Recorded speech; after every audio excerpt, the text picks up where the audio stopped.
La catequesis que hemos venido haciendo de la mano del escritor Brand Pitre, que tiene que ver con la Eucaristía, como él llama el libro, las raíces judías de la Eucaristía.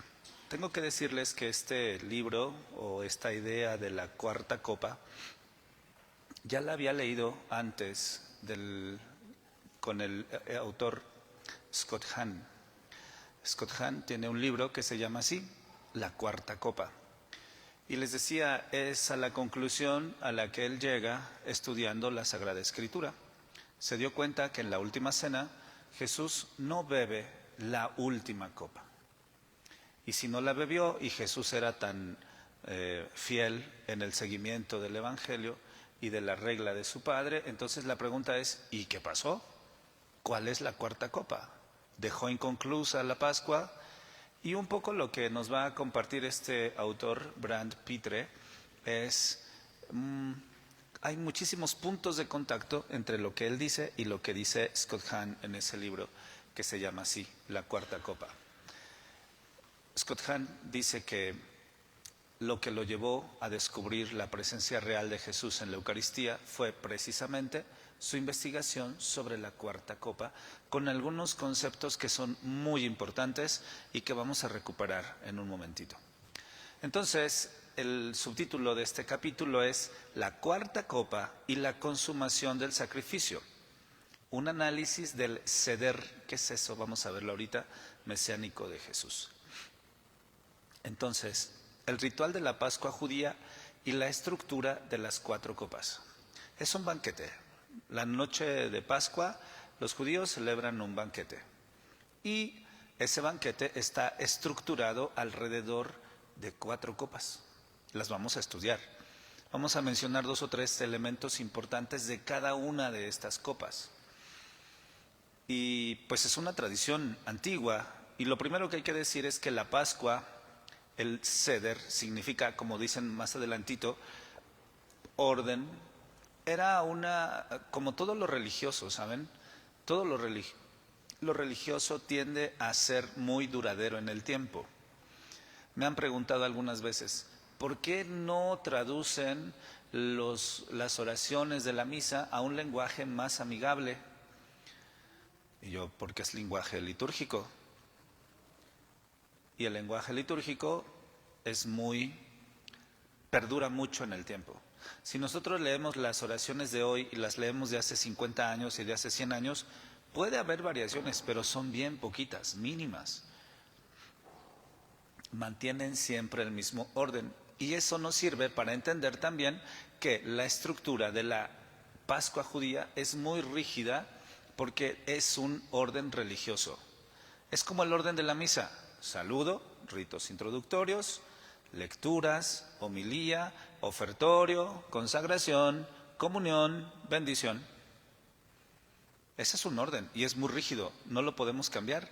No porque nos gustaría hacer otra cosa, no, le ponemos a veces 1, 2 o 3 elementos, sacramentos en medio, pero el orden siempre es exactamente lo mismo. Otra vez, saludo, lecturas, sacramentos, comunión, bendición, salida. Pasa lo mismo aquí. Entonces es una liturgia rígidamente estructurada, un orden. ¿Cómo se dice orden? Seder. Eso es lo que significa. Diseñada para que Israel, y aquí las palabras clave están en cursivas, no solo recordara, sino que reviviera su liberación. ¿Eso qué significa? Lo vamos a leer también, pero Scott Hahn aquí junta 2 conceptos que son muy importantes. ¿Cuáles son? Memorial. ¿Se acuerdan? Ayer hablamos del memorial. Memoria y historia y memoria y presente. ¿Eso qué significa? Que un judío, cuando hablaba de la Pascua de Jesús, o de la Pascua de liberación en Egipto, no decía, Dios sacó a nuestros padres. No, empieza diciendo, mi padre era un arameo errante y yo estuve preso y fui esclavizado en Egipto. Yo. en primera persona. Yo estuve allí. No se desconectan, es decir, es como si el tiempo no existiera. Es donde les digo, a veces los rituales son cuánticos, porque no importa el tiempo. Es como si todos estuviéramos allí al mismo tiempo concentrados en ese punto, siempre el mismo, siempre en la misma historia, siempre en la misma dinámica. Y entonces, dice este escritor, para el teólogo e historiador, las acciones de Jesús en la última cena solo cobran sentido cuando se analizan bajo los rubros de esta liturgia. Es decir, Jesús, cuando estaba en la última cena, también tiene una estructura y una liturgia. Esta liturgia se organizaba en torno a 4 copas de vino obligatorias que marcaban el progreso teológico de la noche. Es como si la noche de Pascua estuviera escanciada, ritmada por estas 4 copas. ¿Cuáles son? Entonces vamos a tener que basarnos en los testimonios no solo del Antiguo Testamento, sino siempre hemos dicho en estas tradiciones judías clásicas. Aquí vamos a tener la Mishnah y la Tosefta, que podemos entonces, apoyados en esos testimonios antiguos judíos, que no están en el Nuevo Testamento ni en el Antiguo, recuérdenlo, son tradiciones que están en medio, se pueden reconstruir estas copas. La primera copa, Kiddush, es la copa de la santificación. ¿Cuándo se toma esta? Muy bien, tras la caída del sol. ¿Se dieron cuenta? Ahorita, en cuanto terminamos la misa, ya luego estamos en la noche. La liturgia judía decía que la Pascua se empieza a celebrar cuando sale la primera estrella, es decir, entre 2 luces. De este lado se ve la luz del sol que cae y del oriente cuando se ve la primera estrella que brilla. Allí es donde hay que celebrar la cena pascual. Entonces, esa copa, la primera, el padre de familia bendecía el día y el vino. El padre de familia, pronunciando la bendición sobre el fruto de la vid. ¿Se acuerdan las palabras de la consagración? Tomó el cáliz, pronunció la acción de gracias y les dijo, tomen y beban. O sea, es el mismo esquema, ¿se fijan? Todas las liturgias, todas las oraciones litúrgicas tienen exactamente el mismo esquema. Tomó el pan, lo bendijo, ¿se fijan? El padre de familia.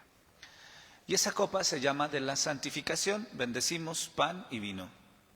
Este acto iniciaba los ritos introductorios. Para decirlo rápido, equivaldría a lo que los mexicanos llamamos aperitivo. Es una copa. Nosotros un superalcohólico, ¿no? Sí, 38 grados para allá, no menos. Pero igual empezamos a comer algo. Esa copa la comemos con algo. Lo que decimos algo para picar, que pueden ser lo que se les ocurra. Entonces, primera copa, con esa se abre, dijimos, bendecimos el día, el vino, y el Padre pronuncia la bendición sobre el fruto de la vid. ¿Ustedes se fijan? Fruto de la vid. Lo usamos todo el tiempo. Bendito sea Señor por este vino, fruto de la vid y del trabajo del hombre que recibimos de tu generosidad y ahora te presentamos. Él será para nosotros bebida de salvación. Segunda copa, Haggadah. Eso significa proclamación.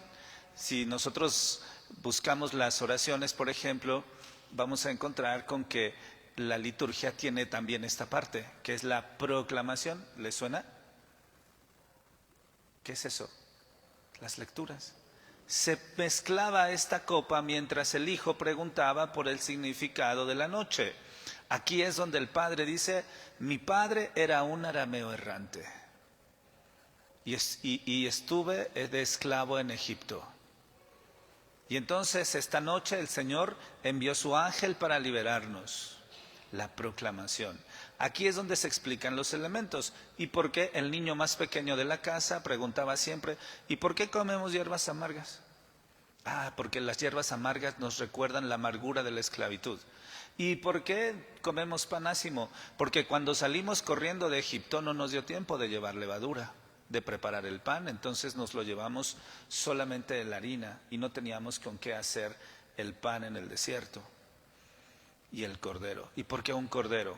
Bueno, porque es el banquete que el Señor pidió que sacrificáramos para que pudiéramos escapar del ángel castigador que iba a pasar aquella noche. Y además con su sangre el Señor nos pidió que pusiéramos la sangre en las puertas para que no nos pasara a nosotros lo que le pasó a los egipcios. Un detalle importante de la Misná es que se refiere al Cordero Pascual de forma intrigante como el guf, cuerpo, el Cordero, cuerpo. Ayer hablábamos del pan, del pan de la presencia. ¿Se fijan? Se van juntando todos los elementos. El lunes hablábamos del maná del Mesías. Ahora resulta que ese pan, que ese cordero, el cuerpo. Intrigante, sí, raro. Entonces, primera copa, ritos introductorios. Segunda copa, proclamación de la salvación de Dios. Tercera copa, Berakaj, la copa de bendición. Esta copa acompañaba la comida principal. Tras bendecir y partir el pan que se consume, el cordero, ¿saben? Es como si el pan con el que empezamos fuera el pan que nosotros usaríamos. Los italianos usan la pasta de la pizza, la tuestan como si fueran tostadas y le ponen encima aceite de oliva y sirve como aperitivo con una primera copa de vino. Es bien chistoso porque siguen repitiendo el mismo esquema y hoy hemos olvidado estos paralelismos entre la copa, pero es verdad. Su copa de vino y esa pasta de pizza con lo que ellos se comen. Simplemente es así, tal cual, sal, pimienta, aceite de oliva. Nada más, con algún aperitivo. Y a veces hierbas amargas. Sí, a veces. Al finalizar entonces se pronunciaba una bendición específica sobre esta tercera copa que cerraba el banquete propiamente dicho. Y la cuarta copa, Jalel, la copa de la alabanza. Fíjense bien, aquí puse el Salmo 115, porque a veces estas cosas se vuelven muy teóricas, ¿sí? Pues vamos a leer todo el Salmo, es todo el Salmo 115, porque tenemos que entender qué significa eso del Jalel. Si ustedes se acuerdan, cuando vamos a leer el viernes la pasión de Jesús según San Juan, dice, cantaron el Salmo y salieron al monte de los olivos. ¿Qué Salmo? Estos, 115, 116, 117, 118. Se bebía esta última copa para concluir formalmente la liturgia pascual. Y aquí están las cuatro copas, son como 4 pilares. Vamos a leer el Salmo porque aquí está el concepto del Jalel, alabanza. No nos glorifiques a nosotros, Señor, glorifica solamente a tu nombre, por tu amor y tu fidelidad. Porque han de decir las naciones, ¿dónde está su Dios? Nuestro Dios está en el cielo y en la tierra, y Él hace todo lo que quiere. Los ídolos, en cambio, son plata y oro, obra de las manos de los hombres. Tienen boca, pero no hablan, tienen ojos, pero no ven, tienen orejas, pero no oyen, tienen nariz, pero no huelen, tienen manos, pero no palpan, tienen pies, pero no caminan, ni un solo sonido sale de su garganta. Que sean como ellos los que los fabrican y los que ponen en ellos su confianza. El pueblo de Israel confía en el Señor. Él es su ayuda y tu escudo. Familia de Aarón, confía en el Señor. Él es tu ayuda y tu escudo. Confíen en el Señor todos los que lo temen. Él es su ayuda y su escudo. Que el Señor se acuerde de nosotros y nos bendiga. Bendiga al pueblo de Israel, bendiga a la familia de Aarón, bendiga a los que temen al Señor, a los pequeños y a los grandes. Que el Señor los multiplique a ustedes y a sus hijos y sean bendecidos por el Señor que hizo el cielo y la tierra. El cielo pertenece al Señor y la tierra se la entregó a los hombres. Los muertos ya no alaban al Señor, ni tampoco los que bajaron al sepulcro. Nosotros, los vivientes, bendecimos al Señor desde ahora y para siempre. Aleluya, jalel. ¿Les queda claro qué significa jalel? Alabanza. ¿Qué significa aleluya? Alabanza. Alabamos a Dios. Salmos de alabanza. Cuarta copa, jalel. Vamos a repasarlas porque vamos a estar todo el tiempo girando en torno a esto. Kiddush, santificación. ¿Qué bendecimos? El día, el vino, el fruto de la vid. Segundo, la proclamación. Es como la liturgia donde los papás le explicaban a los hijos por qué hacíamos la cena pascual. La tercera copa es la copa de la bendición y ahora es el plato fuerte, el cordero. Ahí nos comemos el cordero. Y tercero y cuarto, la copa del jalel, la alabanza. ¿Cómo sonaría este salmo que estábamos leyendo, sobre todo estos versículos del 9 en adelante? Pueblo de Israel, confía en el Señor. Él es tu ayuda y tu escudo. Imagínense ellos metidos en la noche, porque para ellos no es un recuerdo, ellos están en la noche de Pascua sabiendo que afuera el ángel del Señor está pasando y está recogiendo las vidas de los primogénitos de Egipto, desde los hombres hasta los animales. Él es tu ayuda y tu escudo. Familia de Aarón, confía en el Señor. Él es tu ayuda y tu escudo. ¿Se fijan? Eso es la alabanza. Saber que Dios te defiende. Hay un autor protestante, tiene un libro que se llama Salvaje de Corazón. Ahorita se me va su nombre, John Eldredge se llama. Y él dice que los católicos y los cristianos, en general modernos, hemos olvidado que Dios es nuestra defensa. Y se lo hemos hecho así como un Dios de plastilina que cuando le pegas se deshace. A ver, no, Él es el Señor de los ejércitos, tu ayuda y tu escudo. Afuera la gente está muriendo, aquí tú no, estás a salvo porque el Señor está contigo. Eso es la Pascua. Y es verdad, hemos casi debilitado la imagen que nos hacemos de Dios. Y pareciera como si no tuviera poder para defendernos. Y por eso tenemos que recurrir a otras cosas que sean nuestra defensa y nuestro escudo. O sea, también es como un recuperar la potencia que tiene este concepto de la bendición. Y sobre todo, confiar en el Señor.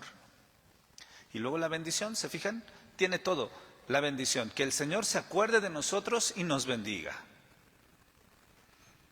Bajo esta estructura, entonces, subyace el concepto de zikaron, memorial. Hagan esto en memoria mía. ¿Se acuerdan? Lo vimos también ayer. El pan de la presencia era la memoria de la fidelidad del esposo. Era el recuerdo de la alianza eterna que no se acaba. Pues otra vez recuperamos ese mismo concepto cuando nosotros meditamos la cuarta copa. Para la mentalidad rabínica, el memorial no es una mera evocación mental, no es un recuerdo, sino una actualización litúrgica. ¿Qué significa eso? Que cada judío debe considerarse a sí mismo como si hubiera salido personalmente de Egipto. Esto es un concepto bien interesante. Como si tú hubieras caminado y hubieras vivido todo lo que implicaba salir corriendo de Egipto. Y entonces, a través de este rito, de esta liturgia de 4 copas, el participante se inserta en la redención histórica. Ahora yo también soy rescatado. La actualización personalizada de ese hecho salvífico. Y aquí tenemos que preguntarnos. La pregunta fundamental al final es si Jesús, cuando instituyó la nueva alianza, llevó este rito a su conclusión natural o si introdujo una alteración deliberada. Ya les dije, les anticipaba. Scott Hahn dice, no bebió la cuarta copa. Y dice Scott Hahn, ya me puse a leer todos los evangelios, a subrayarlos 1, 2, 3, 4 veces, todos los testimonios de la última cena. No está la cuarta copa. Jesús no bebió la cuarta copa. ¿Por qué? Entonces es una anomalía. porque es una liturgia incompleta, en teoría. En teoría es una liturgia incompleta. Y entonces, al contrastar los evangelios con la tradición judía, se hace evidente que la última cena, lo decimos luego, es una Pascua interrumpida. No hubo cuarta copa, realmente Jesús no la bebió. Jesús, actuando con una autoridad soberana sobre el rito, realizó un corte en seco que debió dejar a los apóstoles en un estado de profundo desconcierto litúrgico. Por eso se durmieron por eso se durmieron en Getsemaní. No, es que no estamos contentos porque no nos tomamos la cuarta copa. Existen dos evidencias textuales y tradicionales que confirman esta anomalía. Identificación de la copa eucarística. Aquí tenemos que hacer una nota muy importante. Recuerden que según la tradición y según los estudios, Lucas, el evangelista, es discípulo de San Pablo. ¿Por qué digo eso? ¿Quién escribió la primera carta a los Corintios? San Pablo. Y entonces, la teología de Pablo influye el evangelio ¿de quién?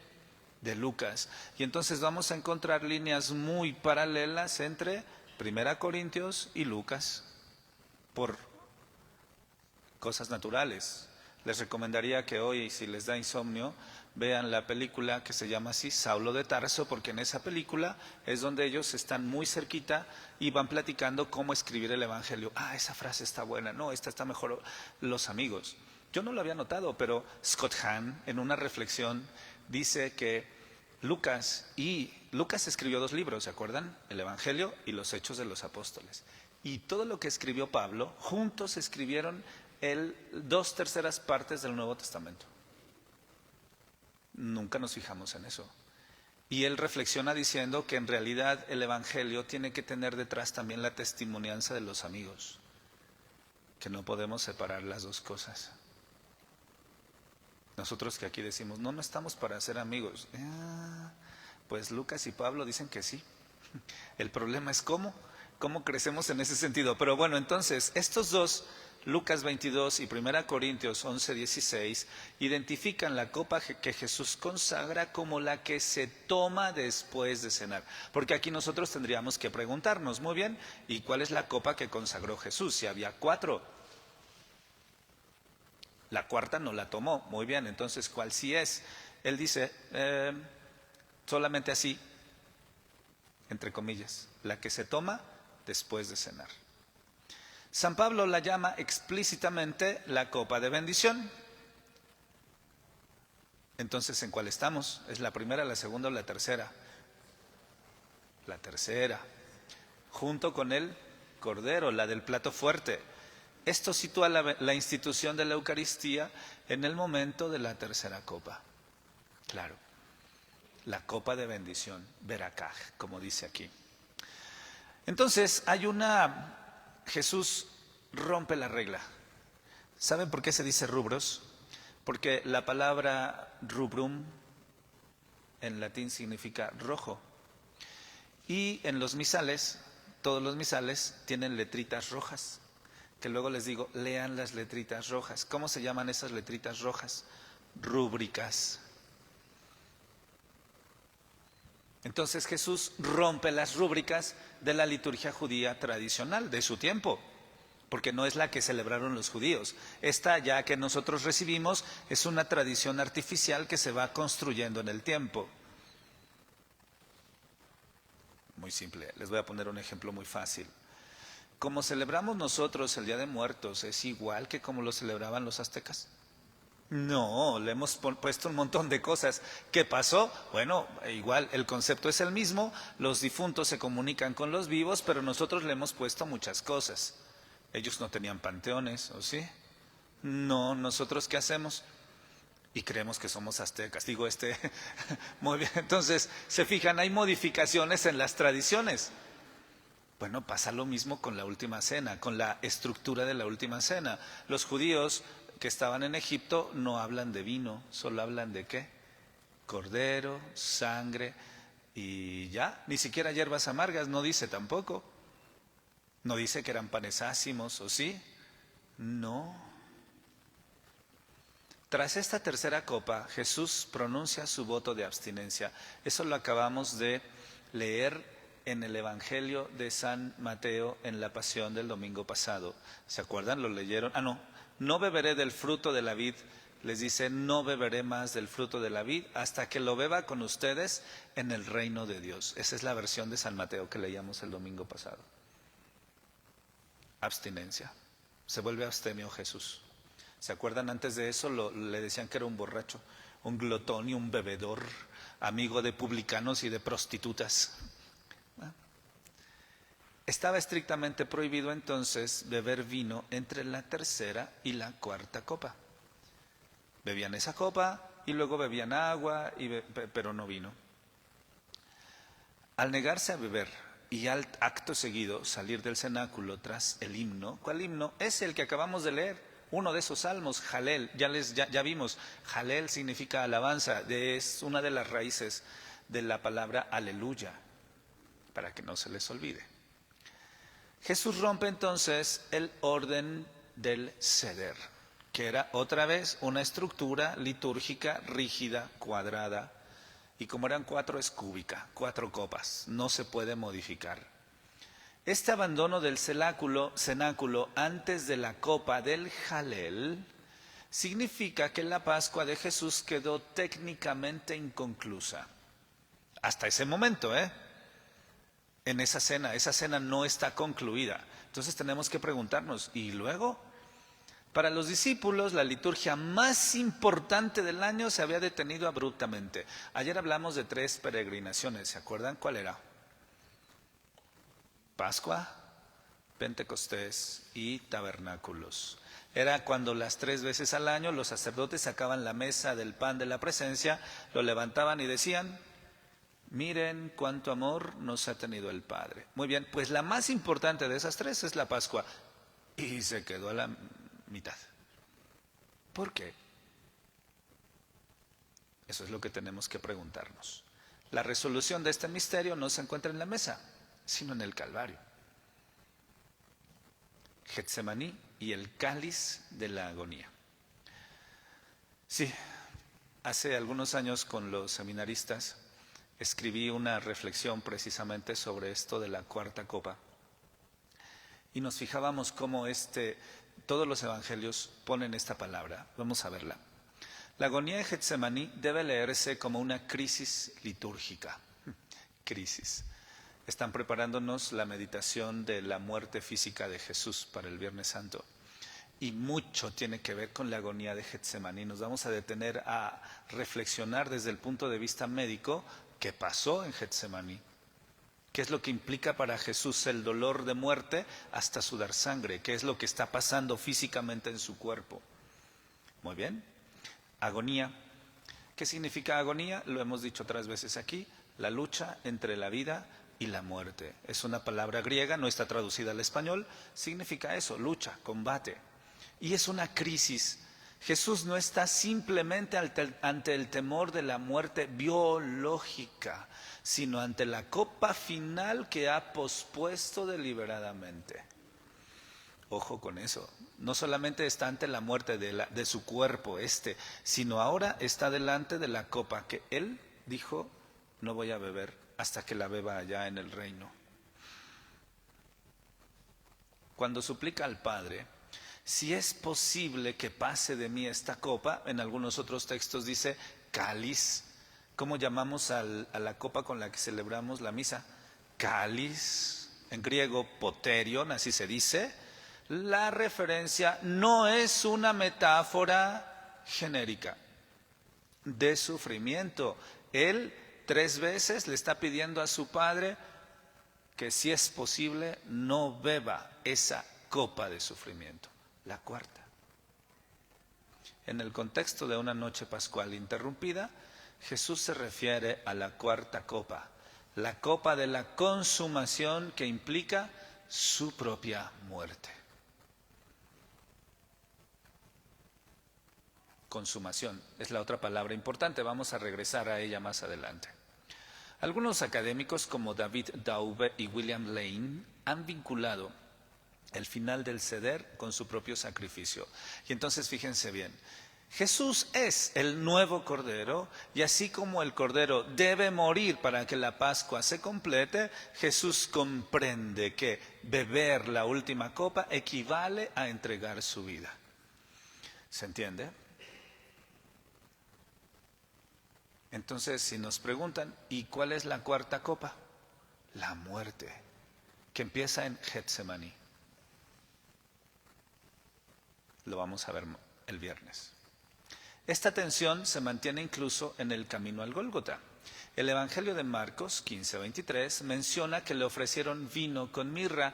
Era una bebida narcótica que, según la tradición de las nobles mujeres de Jerusalén, como dice el Talmud, se daba a los condenados para mitigar su dolor. Es una droga. Vino y mirra. ¿Bebió? No. ¿Por qué es que? Vino. Este rechazo no es solo un acto de fortaleza, sino una estricta observancia de su voto de abstinencia. Él no beberá el fruto de la vid hasta que llegue el momento de la consumación definitiva en el reino. Nos estamos metiendo en un misterio muy profundo, ¿se fijan? Que nosotros no siempre vemos, pero está allí. Y pues de buenos católicos no siempre lo estudiamos. La consumación en la cruz, el final del ceder. Ahora entonces, primera copa, segunda copa, tercera copa es la consagración, donde deja su cuerpo y su sangre, y la cuarta copa es arriba, la cruz.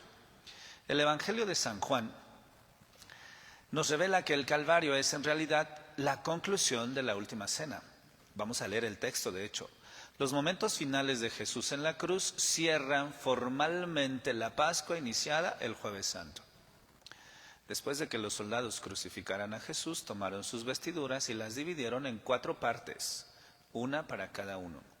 Tomaron también la túnica y, como no tenía costura porque estaba hecha de una sola pieza de arriba abajo, se dijeron entre sí: no la rompamos, vamos a sortearla para ver a quién le toca. Así se cumplió la escritura que dice: se repartieron mis vestiduras y sortearon mi túnica. Esto fue lo que hicieron los soldados. Junto a la cruz de Jesús estaban su madre y su hermano, estaban su madre y la hermana de su madre, María, mujer de Cleofás, y María Magdalena. Al ver a la madre y cerca de ella al discípulo a quien amaba, Jesús dijo: mujer, ahí tienes a tu hijo. Y luego dijo al discípulo: aquí tienes a tu madre. Y desde este momento el discípulo la recibió en su casa. ¿Se acuerdan? Aquí hablábamos de Raquel, la nueva Raquel. Juan es el nuevo Benjamín que nos representa, donde todos somos entregados en la cruz como la herencia. Y este testamento de Jesús desde la cruz es un testamento, tienes que cumplirlo siempre, es la última voluntad de un condenado y tiene valor jurídico. Todo lo que reflexionamos en diciembre. Ahora, aquí vienen las palabras clave. Después, sabiendo que ya todo estaba cumplido, esa palabreja que está ahí en griego, tetelestai, significa: cumpliste la tarea total, completa y cabalmente. ¿No te falta nada? Y para que la escritura fuera cumplida hasta el final, así dice literalmente, teleiose, Jesús dijo: tengo sed. La Madre Teresa de Calcuta construyó su congregación en torno a esta palabra, tengo sed. Pero en inglés la ponen en presente continuo, porque ellos hablan inglés, ¿no? I'm thirsty. Y efectivamente, esta palabra en presente significa que Jesús no solamente tiene sed allí, sino que está sediento siempre. Ya les digo, el Viernes Santo lo vamos a meditar con mucha profundidad a propósito de todo el proceso de deshidratación real, físico, que implica el proceso de la cruz. Eso lo veremos con calma. Pero aquí tiene un valor bien interesante. Y entonces dice San Juan: había allí un recipiente lleno de vinagre. Empaparon en él una esponja, lo ataron a una rama de hisopo y se la acercaron a la boca. Después de beber el vinagre, no el vino, dijo Jesús: todo se ha cumplido. E inclinando la cabeza, entregó al Espíritu. La petición final es lo último que pide: tengo sed. siempre tengo sed. Es bien interesante. Siempre estoy teniendo sed. Esta es su petición de la cuarta copa.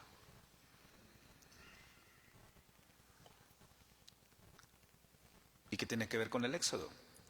Nos vamos a sorprender porque el autor lo hace muy bien. Obviamente es su manera de ver las cosas, pero creo que tiene mucha razón en muchos aspectos. Se le ofrece vinagre en una esponja sujeta a una rama de hisopo. Muy bien. ¿Cómo se llama la varita de metal con la que les echo agua todos los domingos? Hisopo. El hisopo era una planta media hueca que se usaba para asperger, no es el síndrome, sino para rociar agua o sangre. ¿Qué usaba Moisés para sellar la nueva alianza? Hisopo y sangre. ¿Con qué rociaban los judíos las jambas de las puertas? Sangre e hisopo. Entonces, en la primera Pascua, el hisopo fue el instrumento utilizado para rociar la sangre del cordero en los dinteles de las puertas. Al usar el hisopo aquí, el evangelista identifica la sangre de Jesús en la cruz con la sangre del cordero que salva de la muerte. El domingo, cuando condenan a Jesús, Pilato les dice: yo no me hago responsable de la sangre de este hombre. La sangre, acuérdense que sangre, ayer lo vimos, equivale a nefesh, la vida de este hombre. No me hago responsable. ¿Y qué dicen los judíos? Que su sangre, nefesh, caiga sobre nosotros y sobre nuestros hijos.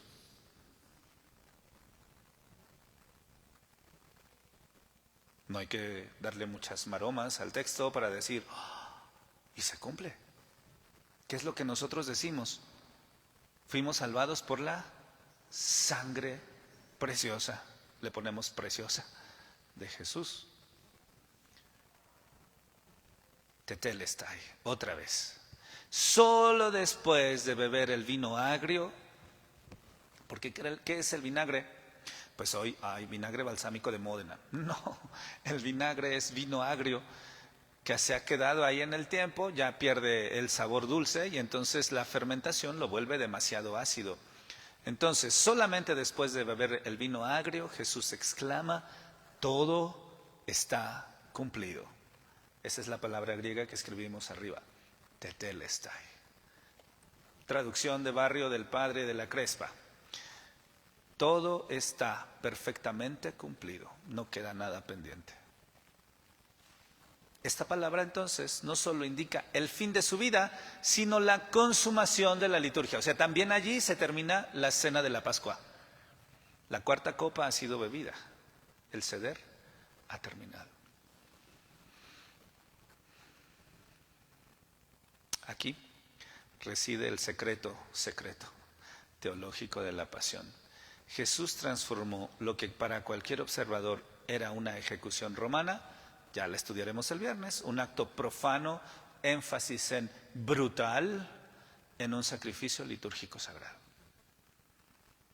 Algunos se han preguntado, ¿Jesús sabía que lo iban a crucificar? Pues, algunos dicen, pues sí, es Dios, pero otros dicen, no, le robaron también su muerte. Porque si lo acusaban de blasfemia, la sentencia del blasfemo era la lapidación, no la crucifixión. Entonces quisieron humillarlo. Y este escritor, les recomiendo muchísimo sus libros, José Luis Martín Descalzo, dice, a Jesús no solamente le robaron su vida, le robaron también su muerte. Crucifícalo. Es lo peor que le podían hacer. Era tan cruel el tema, lo vamos a ver, insisto, que un ciudadano romano no era crucificado. Noten la diferencia. Pablo murió decapitado. ¿Por qué? Porque es ciudadano romano. Pedro, crucificado, y él pidió de cabeza, porque no es ciudadano romano. ¿Quién le ha puesto rosas a la cruz? Preguntan los poetas. No la minimices. Es lo que es y es brutal. Sin el marco del ceder, la Pascua, establecido en el cenáculo, la cruz es solo una muerte. Con la estructura de las 4 copas, la cruz se convierte en la culminación del sacrificio del nuevo Mesías. Jesús, como anfitrión y víctima, unió la mesa y el madero en un solo acto de culto. Lo que me preguntaba hace poquito alguien, me decía, es que entonces Jesús está muriendo en la cruz cada vez que estamos en misa. Sí, cada vez. Entonces, cada vez que estamos en la misa, estamos en el cenáculo, cuando Él está diciendo, está consagrando la 4ª copa y nos está dando su cuerpo y su sangre. Sí. Entonces, cada vez que nos sentamos a la Eucaristía, ¿estamos delante del rostro de Dios y podemos contemplar su gloria? Sí. Estamos juntando todos los hilos. Y entonces, cuando sacrificamos, cuando estamos en la última cena, ¿estamos sacrificando el Cordero Pascual que estaba disecado siempre en forma de cruz? Sí.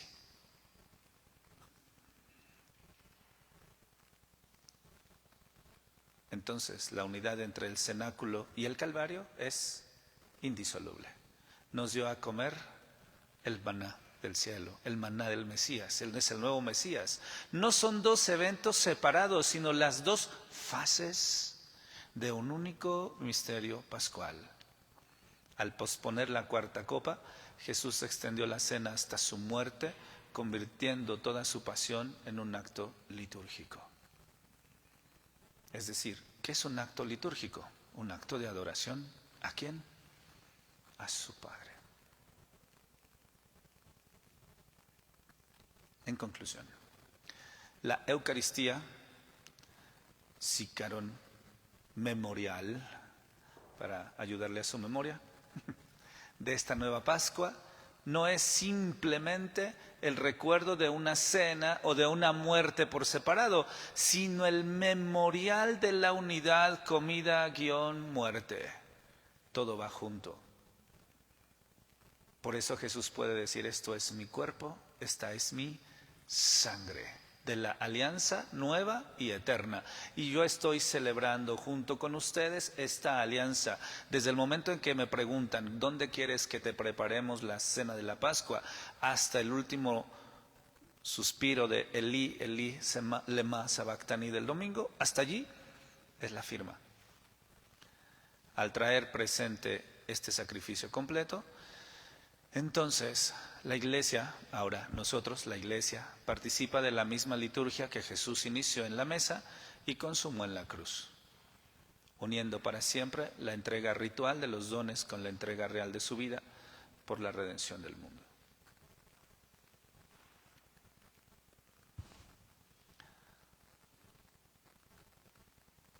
Te adoramos, oh Cristo, y te bendecimos, que por tu santa cruz redimiste al mundo y a mi pecador. Amén. En el nombre del Padre, y del Hijo, y del Espíritu Santo. Amén.